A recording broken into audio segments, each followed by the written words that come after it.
بسم اللہ الرحمن الرحیم۔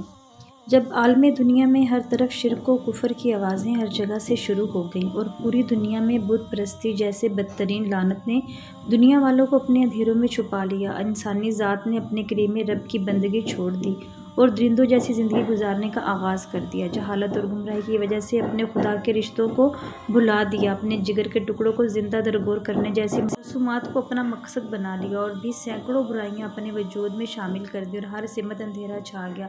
اسی وقت اللہ تعالیٰ کی ذات کو انسانی ذات کی حالت پر رحم آ گیا اور اپنے محبوب برگزیدہ پیغمبر صلی اللہ علیہ وآلہ وسلم کو دنیا کا آخری پیغمبر و ہادی بنا کر دنیا میں انسانی ذات کی رہنمائی کے لیے پیدا فرمایا۔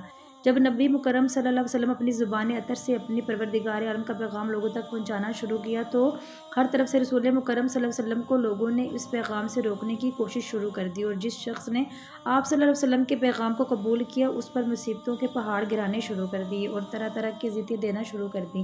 لیکن یہ شمع رسالت کے پروانے اسمان نبوت، یہ چمکتے ستارے آستان نبوت کے مہکتے پھول، آفتاب رسالت کی چمکیلی شعاعیں اور آغوش نبوت کی پروردگار ہستیاں اپنے آقا صلی اللہ علیہ وسلم پر اپنی جانیں مال اولاد قربان کرنے کے لیے تیار ہو گئے، لیکن اس رسول محترم صلی اللہ علیہ وسلم کی اس دامن کو چھوڑنے کا تصور بھی نہیں کیا۔ اس وقت رب کائنات نے ان مقدس ہستیوں کے متعلق ارشاد فرمایا، ترجمہ یہی وہ لوگ ہیں جن کو اللہ تعالیٰ کی عقل والے ہیں۔ جب ان مقدس ہستیوں نے اپنے ان خود ساختہ معبودوں کی غلامی کو چھوڑ کر ایک خدا کی غلامی اختیار کی تو انہیں لوگوں کو تکالیف دینا شروع کر دیں جن کو پڑھ کر انسان کانپ اٹھتا ہے۔ لیکن سلام ہے ان صحابہ کرام رضی اللہ تعالیٰ عنہ کو جنہوں نے اپنی جان اسلام کی خاطر قربان کر دی لیکن اپنے مولا کریم کے پیغام کو اپنے دل سے نکالنے کا تصور بھی نہیں کیا۔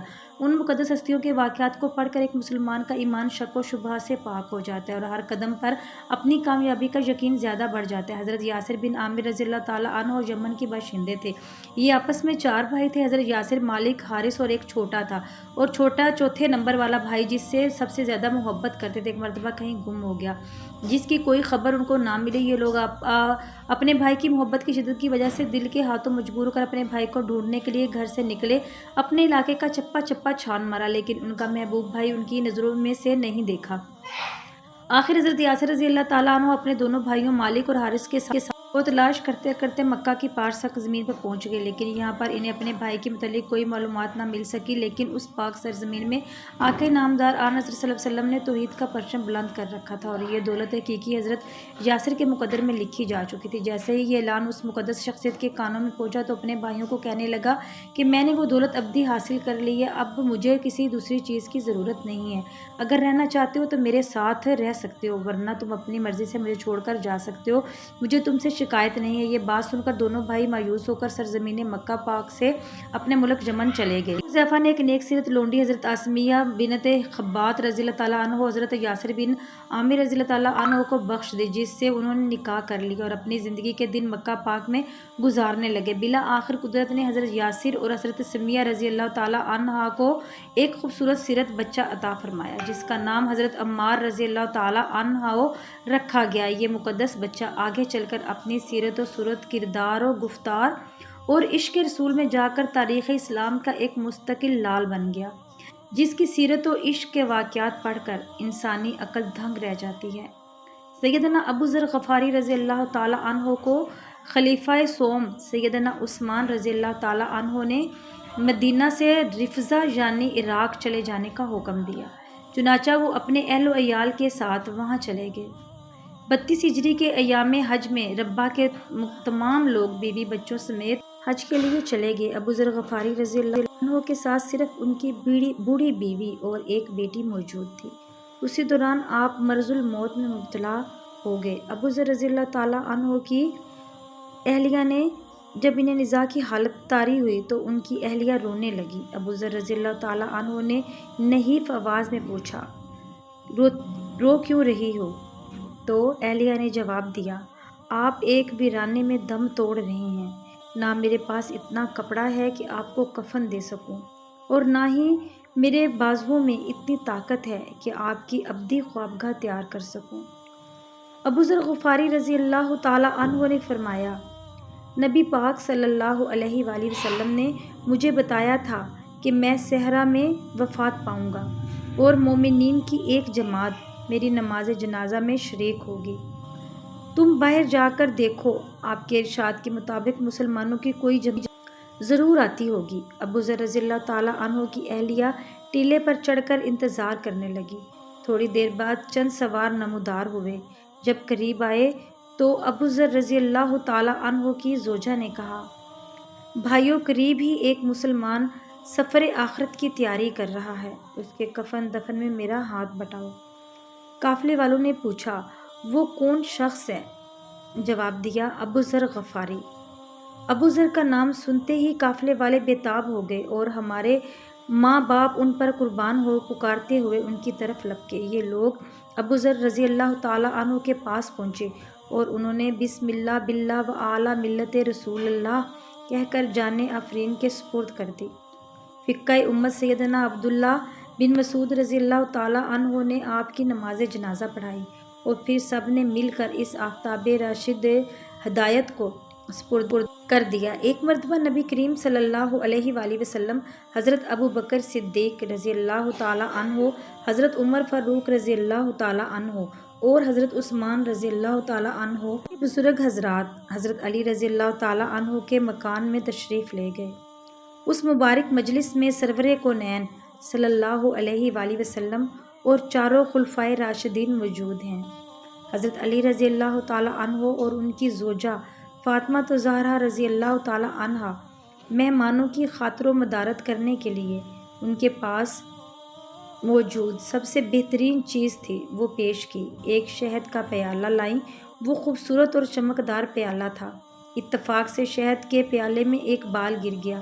حضور اکرم صلی اللہ علیہ وآلہ وسلم کے دست مبارک میں جب وہ پیالہ آیا تو آپ صلی اللہ علیہ وسلم نے ان حضرات کے سامنے وہ پیالہ پیش کیا اور ارشاد فرمایا، دیکھو اس پیالے کی خوبصورتی، اور اس میں شہد ہے اور شہد کے پیالے میں ایک بال پڑا ہوا ہے۔ ہر ایک اپنی طبیعت پر زور ڈال کر اپنے ذوق کے مطابق پیالہ اور بال کے متعلق اپنی رائے پیش کریں۔ حضرت ابو بکر صدیق رضی اللہ تعالیٰ عنہ نے فرمایا، اللہ کے رسول صلی اللہ علیہ وآلہ وسلم کے نزدیک مومن کا دل تشت سے زیادہ روشن اور چمکدار ہے، اور اس کے دل میں جو ایمان ہے وہ شہد سے زیادہ شیریں ہے، لیکن ایمان کو موت تک حفاظت کر کے لے جانا بال سے زیادہ باریک ہے۔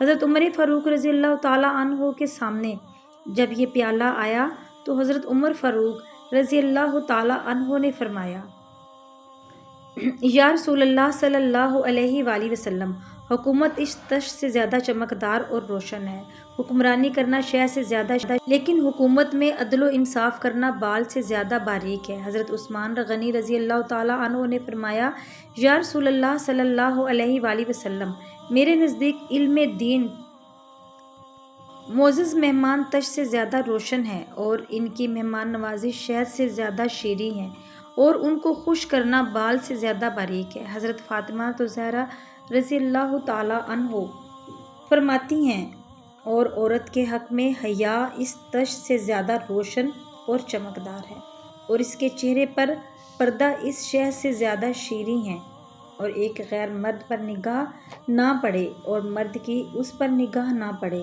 یہ بال سے زیادہ باریک ہے۔ حضور اقدس صلی اللہ علیہ وآلہ وسلم نے فرمایا، اللہ کی معرفت تشت سے زیادہ روشن ہے۔ معرفت الہی سے آگاہ ہو جانا، معرفت الہی حاصل ہو جانا اس شہد سے زیادہ شیریں ہے، اور اللہ کی معرفت کے بعد اس پر عمل کرنا یہ بال سے زیادہ باریک ہے۔